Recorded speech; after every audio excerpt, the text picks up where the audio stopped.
যখন ইমানদারের দুঃখ হয়, কষ্ট হয়, বিপদ হয়, তখন সে সবর করে, ধৈর্য ধারণ করে, আল্লাহর ফয়সালাকে মেনে নেয়। এই সবর করার বিনিময়ে আল্লাহ তাআলা জান্নাত দিবেন তাকে। আস-সাবরু সাওয়াবুহু আল জান্নাহ ইন্নামা ইউওয়াফাস সাবিরুনা আজরাহুম বিগাইরি হিসাব। আপনারা কি জানেন কিয়ামতের ময়দানে কোন ইমানদারকে, কোন মানুষকে আল্লাহ তাআলা কোন হিসাব করে বিনিময় দিবেন না, বিনা হিসাবে দিবেন, যে হিসাব নিকাশ নাই, বিনা হিসাবে ঢেলে দিবেন আল্লাহ তাআলা কাকে জানেন?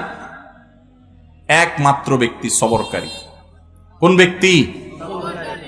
যে অসুখে সবর করেছে, বিপদ আপদে সবর করেছে, মানুষের কটুকতায় সবর করেছে, অসুখ বিসুখে সবর করেছে, মুসিবতে সবর করেছে, ধৈর্যের পাহাড় হয়েছে, ধৈর্য ধারণ করেছে, সবর করে ঢোক গিলেছে, সবর করে নিজেকে নিয়ন্ত্রণ করেছে, কোনো কষ্টে হাহুতাশ করে নাই, নাশুকুরি করে নাই, আল্লাহর কুফরি করে নাই, গালিগালাজ করে নাই, মুখ খারাপ করে নাই, ভাঙচুর করে নাই।